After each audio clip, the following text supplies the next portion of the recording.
Mystère sous terre. On voit que Dipper en passe toujours pour Wendy. Peut-être qu'on pourrait, je me demandais si un jour prochainement tu serais d'accord, pourquoi pas, pour peut-être éventuellement... Faire une sortie disco fête foraine dans une super étendée.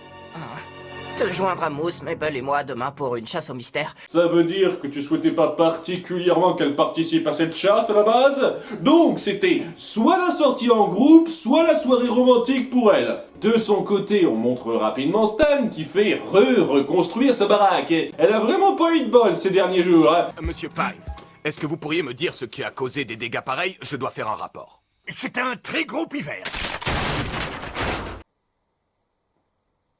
Je ne crois pas que ce soit couvert par l'assurance, monsieur. Notre troupe se rassemble à l'endroit où Dipper a trouvé le livre. Quand t'arrives à un mystère, tu peux toujours compter sur ta sœur, nanana. Quelle superbe rime! Digne des plus grands poètes. Quand ton moral est au plus bas, fais quelque chose, blablabla. L'encre invisible dévoile un passage secret et Wendy est contente de participer à l'aventure. J'ai toujours voulu partager une de vos aventures et c'est plus amusant que de réparer ce que mon père démolit. Qui a abaissé le plafond?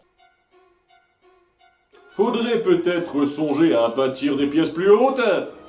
C'est un bûcheron! Elle repère un levier qui ouvre des escaliers cachés. Alors n'oubliez pas, quoi qu'il puisse arriver en bas, on n'en parle à personne.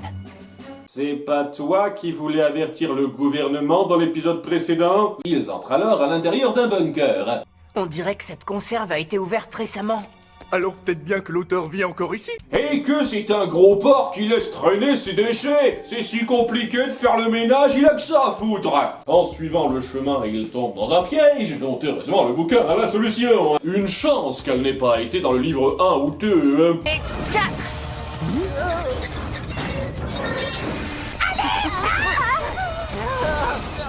Pire escape game ever. Mabel apprend le secret de Dipper qui n'en est pas trop un. Donne-moi ça! Je le savais, je le savais, je le savais. T'es toujours amoureux de Wendy. Attends. Cette salle a vraiment une acoustique de merde si les autres ont pas entendu ça. Elle décide donc de jouer les entremetteuses contre son gré et de l'enfermer avec Wendy dans la pièce d'à côté. Non! Mabel, laisse-nous sortir! Oh, aucun problème, Dipper. Dès que tu auras dit à Wendy cette chose que tu as très envie de lui dire... Oh oui, et si j'enfermais mon frère et mon ami dans une pièce totalement inconnue à l'intérieur d'un bâtiment qui s'est prouvé être piégé? Mais qu'est-ce qui pourrait aller mal? Même lorsqu'il tape à la porte après avoir été effrayé par des bruits et une apparition inquiétante, comment réagit-elle? Dépêche-toi, il y a un monstre dans le placard! Bien essayé. Je me suis rendu compte qu'être idiote, c'est super. Pas tout le temps, non. Heureusement, la bête est envoyée paître par une apparition salvatrice. Arrière! On ne m'a vu, infâme créature! Mes amis, qui veut de la langue de monstre pour dîner?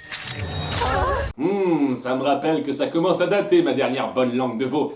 L'homme semble bien être l'auteur tant cherché et il leur parle de la créature. La créature que j'ai moi-même créée, c'est un métamorphe. Il peut prendre la forme de chaque être vivant ou de chaque chose qu'il voit. Un peu bizarre qu'ils le disent franchement comme ça, vu ce qu'on apprendra après. Mais maintenant que vous êtes là, vous allez pouvoir m'aider à attraper la créature.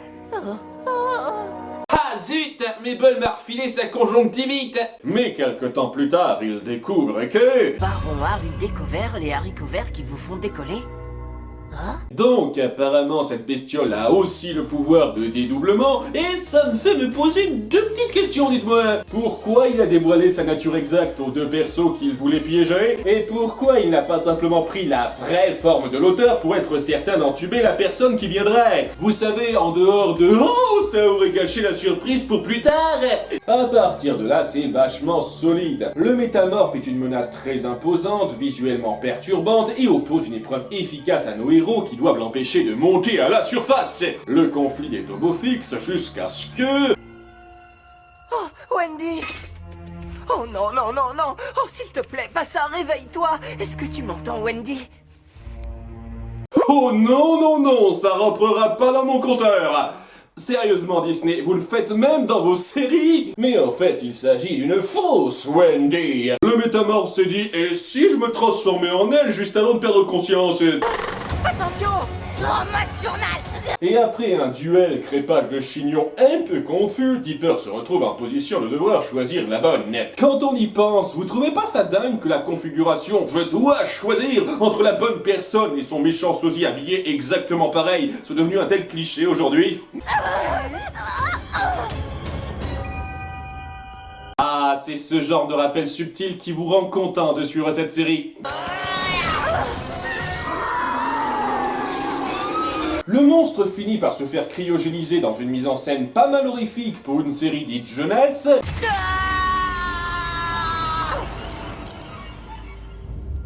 Mais c'est que le début dans cette saison. Nos héros sortent de là et Wendy et Dipper ont enfin une petite conversation sur les sentiments de ce dernier. Je l'ai toujours su. Quoi? Tu le savais? Je suis peut-être une ado, mais je suis pas aveugle. Je suis super flattée, mais... je suis trop vieille pour toi. Je me vois plutôt comme ta grande sœur.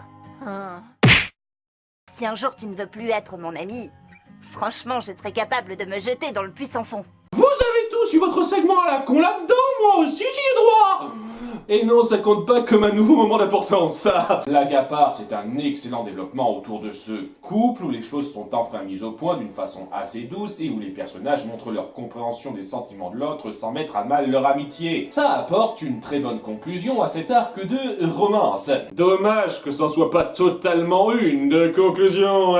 Mais bon, on a une bonne quinzaine d'épisodes avant d'y revenir. Sincèrement, ça cimente magnifiquement l'histoire de cet épisode. Malheureusement, certains passages autour de Maple et Moose entachent un peu l'expérience et on prend une ou deux décisions un peu grossières, mais le développement central de personnages est bien géré, le méchant est imposant et marquant pour ce qu'il dure, et le mystère autour de l'auteur s'épaissit de façon très satisfaisante. On finit même avec un nouvel indice.